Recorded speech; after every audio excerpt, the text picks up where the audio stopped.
Igual vamos a continuar con la sesión. Em,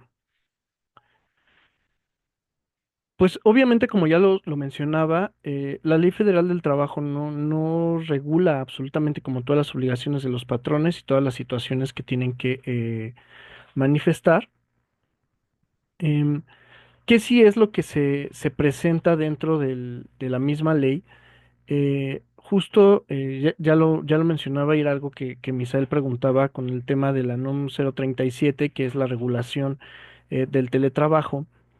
Se especifica en la misma NOM 037 las características que tienen que cumplir, en este caso, el trabajador para poder laborar en esta modalidad. No es una modalidad que nada más sea de, bueno, yo tengo mi computadora, yo tengo mi silla y vámonos. No, o sea, simplemente es el que se establezcan las condiciones necesarias para poder rendir este tipo de servicios en esta modalidad. Entonces, sí es muy importante el que los trabajadores tengan el espacio adecuado para realizar sus actividades dependiendo de la función. No todos los trabajos se prestan a realizar un teletrabajo, a realizar un home office. No es algo que se dé de manera natural. Hay ciertas actividades que sí o sí necesitan el trabajo presencial. Bueno, la misma NOM 037 establece cuáles van a ser las condiciones que el patrón tiene que cumplir para dar cumplimiento a esta a esta nueva modalidad del trabajo.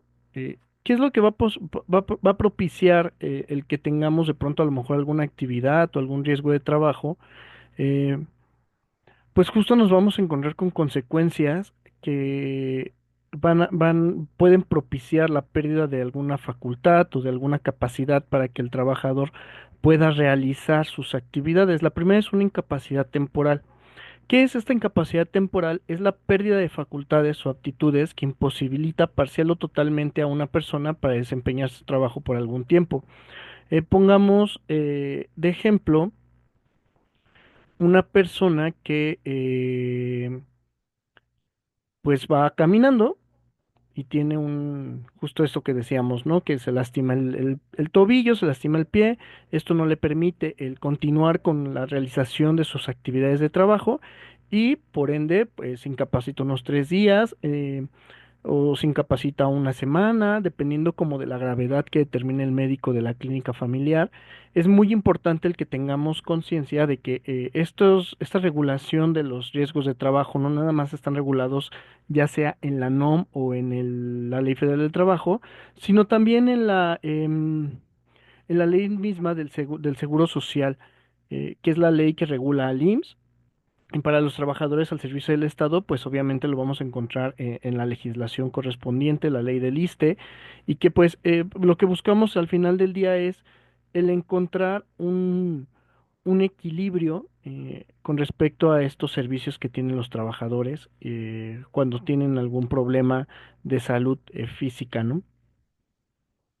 También que vamos a encontrar, pues bueno, esta incapacidad permanente parcial.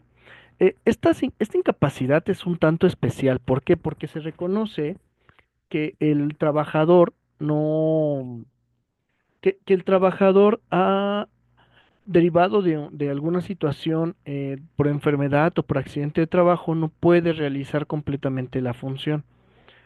Por ejemplo, em, yo en una de las empresas que trabajaba, formé parte de lo que era el Departamento de Recursos Humanos. Yo tenía que prácticamente platicar con todos los trabajadores con respecto a algunas situaciones laborales dentro de la empresa.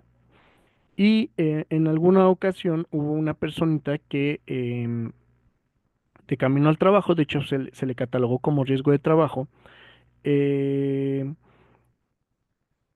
en el metro, que más o menos aproximadamente tendrá como un año, año y medio, casi dos, que hubo un accidente con las escaleras eléctricas para el personal.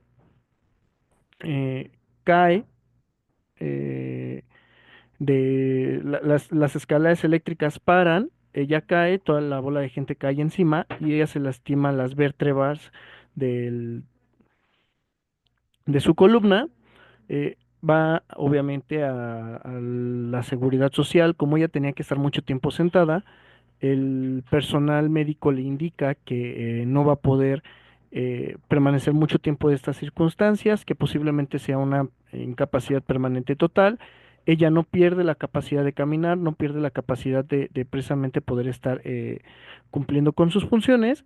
Sin embargo, pues le indican que por 2 años ella tiene que estar en una incapacidad eh, justo parcial en lo que en lo que precisamente se le ha dictaminado por medio del Seguro Social, tiene que recibir una pensión. Obviamente, cuando estamos ante estas situaciones, la empresa tiene que evaluar dos momentos, ya sea que evalúe el mantener en una suspensión la relación de trabajo, obviamente por esta condición de incapacidad que tiene el trabajador por el accidente, o el dar por terminada, pero va a tener un derecho a una indemnización, que es lo que vamos a ver un poquito más adelante.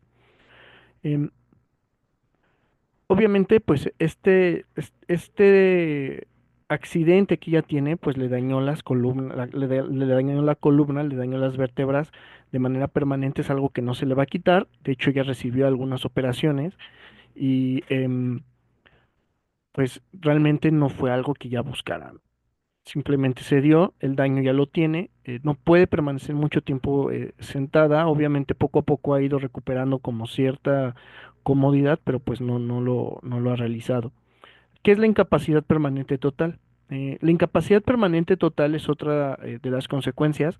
Aquí sí es totalmente la pérdida de las facultades o aptitudes de una persona para que le impide pues el realizar o el desempeñar cualquier trabajo por el resto de su vida. Pensemos en el caso de esta misma personita, ella me compartía que en un momento determinado el médico la quería incapacitar totalmente, prácticamente tenerla como una inválida. Ella se opuso, tuvo que ir a un juicio para pelear ante el IMSS este primer dictamen, lo gana y es cuando le dan la incapacidad permanente parcial. Entonces al final del día sí es un poco complicado para esta personita el que pues sí continúe con esto. Otra de las consecuencias, pues bueno, la encontramos cuando justo por el accidente o por la enfermedad de trabajo, el trabajador pierde la vida. Es una consecuencia natural de la terminación de la relación laboral, sin embargo, eso también tiene consecuencias. Y esta última consecuencia de las que les voy a hablar tiene muchísimas situaciones. Yo en la vida profesional me encontré con un caso que venía bastante complicado en el sentido de que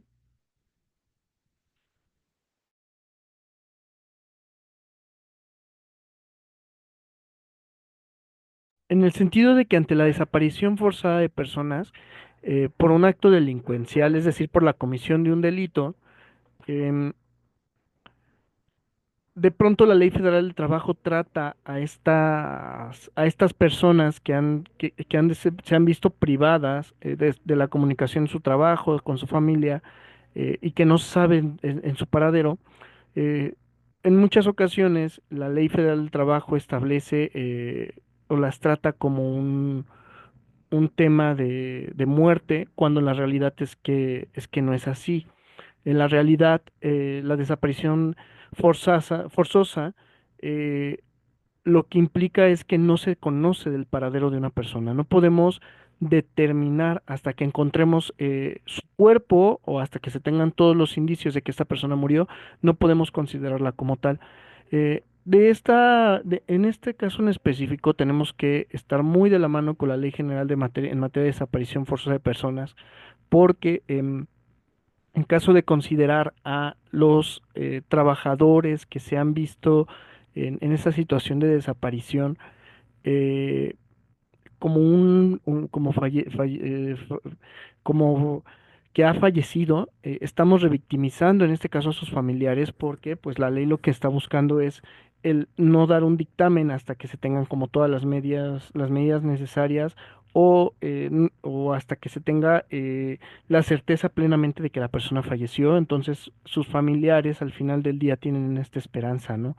Eh, Obviamente, esta ley general en materia de desaparición forzosa fue también producto de este caso icónico en materia jurídica correspondiente correspondiente propiamente al caso de Rosendo Radilla, que fue el que motivó la aplicación de los tratados internacionales a un nivel constitucional en materia de derechos humanos. Entonces, sí es muy importante el que tengamos conciencia de esta situación, es muy importante el que cuando tengamos un tema de desaparición forzosa de personas, tenemos que asesorarnos. Hay muy pocos abogados que saben cómo... eh, tener esta declaratoria de desaparición y que pueda ayudar a sus familiares a darles como todo el respaldo jurídico para que puedan realizar los actos jurídicos necesarios, ¿no? Entonces, al final del día, sí es muy importante el que ustedes se busquen como la forma en la que en la que cuando tengan este contacto con los riesgos de trabajo, el que sepan cómo van a encasillar o cómo van a tipificar el mismo, ¿no? Sí es súper, súper importante el que sepan diferenciar cuando hay una capacidad temporal, una capacidad parcial, permanente parcial, una incapacidad permanente total, la muerte o la desaparición de personas. Principalmente esta última, desde mi perspectiva, es muy interesante el tratamiento que la ley le tendría que dar a los beneficiarios, porque también en materia de desaparición de personas o ante la muerte, pues bueno, el mismo proceso jurídico para pagar las partes correspondientes a la terminación de la relación laboral, pues al final del día tiene que verse por medio de un juicio, ¿no? A menos de que se haya designado a los beneficiarios y que dentro del contrato laboral el beneficiario esté señalado, se tenga el domicilio, tenga forma de comunicación, pues esta personita va a tener el derecho de pagar o de recibir, perdón, más que de pagar, el de recibir el pago por concepto del finiquito. em, Al final del día es súper importante el que sepan bien, bien, bien cómo hacerle ante de estas situaciones. Les mencionaba, ¿no? Se tiene que iniciar un juicio, este es un juicio especial, no es un juicio ordinario. En materia laboral solo tenemos estos dos juicios, juicio ordinario y juicio especial. Este es un juicio especial de designación de beneficiarios en los cuales la autoridad laboral reconoce la facultad que va a tener el trabajador para designar a alguien y este beneficiario va a tener el derecho de cobrar precisamente todas las eh, prestaciones a las cuales el trabajador tenía derecho. Y pues bueno, en materia de desaparición, pues es algo que creo yo que todavía la legislación mexicana tiene que avanzar. ¿Qué derechos va a tener el trabajador ante este riesgo de trabajo? La Ley Federal del Trabajo y la Ley del Seguro Social nos dice que va a tener los siguientes derechos: la asistencia médica y quirúrgica, la rehabilitación, la hospitalización cuando el caso lo requiera. En este caso, el acceso a los medicamentos y al material de curación, los aparatos y prótesis y ortopedia necesarios y la indemnización fijada. Eh, Obviamente, todo esto es lo que día a día los trabajadores tendrían que verse beneficiados con respecto a pues sí, con respecto propiamente a lo que es el, el servicio médico ante el Instituto Mexicano del Seguro Social. Eh, Estos primeros cinco derechos están acordes, ya lo decía, al servicio social, al seguro por riesgo de trabajo que se encuentra regulado en esta ley y que está en el capítulo tercero, ¿no? Si pueden, denle una leída, es bastante interesante. Recuerden que la parte del derecho social que regula propiamente la ley del seguro social está inmiscuida en el derecho del trabajo. Es súper importante el que lo tengan ya de conocimiento porque al final del día es algo que ustedes van a estar utilizando, ya sea como asesores jurídicos de patrones o como asesores jurídicos de las empresas. Es algo que sí o sí pues van a tener día a día.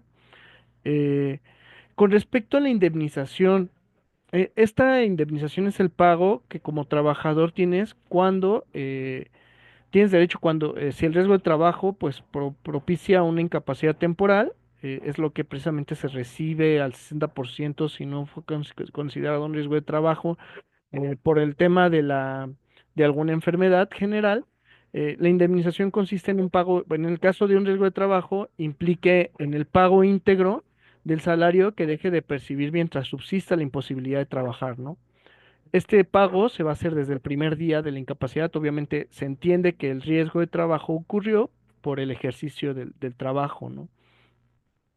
Si hay una incapacidad permanente parcial, la indemnización consistirá en el pago del tanto por ciento que fija la tabla de evaluación de incapacidades, calculado sobre el importe que debería pagarse si la incapacidad hubiese sido permanente total. Se tomará el tanto por ciento que corresponda entre el máximo y el mínimo establecidos, tomando en consideración la edad del trabajador, la importancia de la incapacidad y la mayor o menor medida para ejercer actividades remuneradas semejantes a su profesión o oficio. Se tomará asimismo en consideración si el patrón se ha preocupado por la reeducación profesional del trabajador. En este caso, lo que tenemos una tabla, dependiendo como del órgano, de lo que se ha visto perjudicado. Entonces, al final del día, sí es importante el que sepamos cómo lo vamos a catalogar, cómo se va a hacer el cálculo. Obviamente también esto depende mucho del médico del trabajo. Y pues también recordemos que ante un riesgo de trabajo, el mismo seguro, la misma ley del seguro social establece la prima que va a estar pagando el patrón mes con mes, precisamente dependiendo de la actividad económica a la cual se dedique. Obviamente, ante actividades económicas de alto riesgo, pues la prima tiene que ser bastante alta. Ante, por ejemplo, una oficina, pues obviamente la prima por este seguro va a ser menor porque se entiende que no hay ningún manejo peligroso de algún material o de algún accidente o alguna circunstancia que sí pueda perjudicarlo, ¿no? Cuando se traiga como consecuencia la muerte o la desaparición derivada de un acto delincuencial, la indemnización va a consistir en 2 meses de salario por concepto de los gastos funerarios y precisamente pues por los derechos que correspondan, ¿no? También nos establece la misma ley que corresponderá la indemnización a el equivalente al importe de 5.000 días de salario, sin deducir la indemnización que percibió el trabajador durante el tiempo que estuvo sometido al régimen de incapacidad temporal. Es algo que el patrón, en este caso, tiene que indemnizar o el Seguro Social tiene que indemnizar a la familia porque se entiende que este accidente o esta desaparición se dio sin que él lo deseara, ¿no? Eh, También, obviamente, si hay derechos, pues va a haber también obligaciones y también tendrá como ciertas excepciones. En el caso de que el trabajador se encuentre en estado de embriaguez, obviamente el accidente, obviamente esto pues no se va a catalogar como un accidente de trabajo, obviamente esto menoscaba el derecho del trabajador para poder cobrar esto.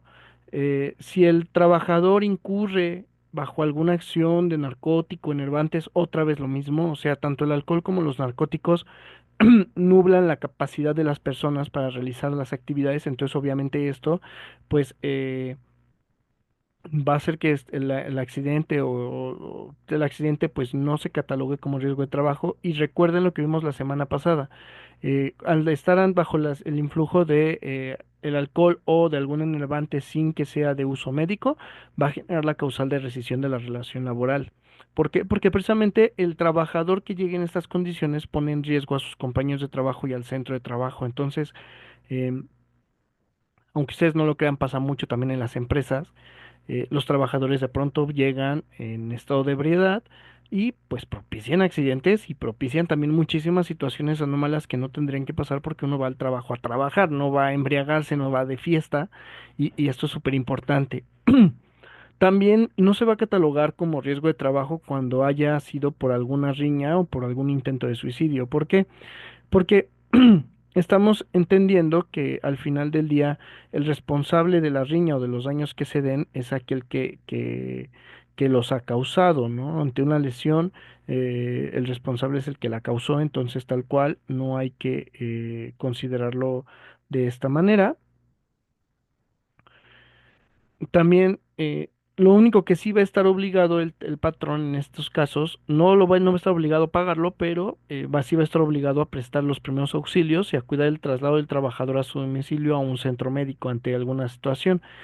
Esto es súper importante porque al final del día, eh, pues nos vamos a encontrar con situaciones que no tendrían que estar pasando, ¿no? Entonces, o que no son del ejercicio normal y natural de la relación de trabajo. Entonces, al final del día, sí es muy importante que aprendamos y sepamos identificar cuando estamos frente a esto, qué es lo que le tenemos que decir a nuestro cliente también. Créanme que en muchas ocasiones, cuando se presenta alguna demanda laboral o cuando se presenta alguna inspección en materia del trabajo, y piden asesoría a las empresas, piden asesoría a los trabajadores, al final del día lo que están buscando es el cumplimentar con lo que marca la ley. Entonces sí es súper importante el que sepan eh, hacer o el que sepan el ejercer una buena asesoría jurídica en materia del trabajo cuando se tengan este tipo de temas. Eh, la presencia de un riesgo de trabajo, la presencia de una enfermedad de trabajo, con la terminación abrupta de la relación laboral por despido injustificado, eleva bastante la contingencia que tiene que pagar el patrón en este caso, ¿no? Porque además de los 3 meses de indemnización, además de los derechos laborales que ya ha generado el trabajador, tiene que cubrir lo que no cubrió por el tema del riesgo de trabajo. Entonces, sí de verdad pongan mucha atención a esto y si es necesario, pues ayuda bastante a leer la ley y a leer pues lo que pues va marcando también la jurisprudencia en este caso, ¿sale? Todo por la sesión de derecho laboral y al final del día sí los conmino a estudiar, los conmino a que sigan eh, esforzándose para cumplir con los requisitos que la ley les marca para ejercer la bonita profesión de la abogacía. Estamos en contacto y sería todo por el día de hoy.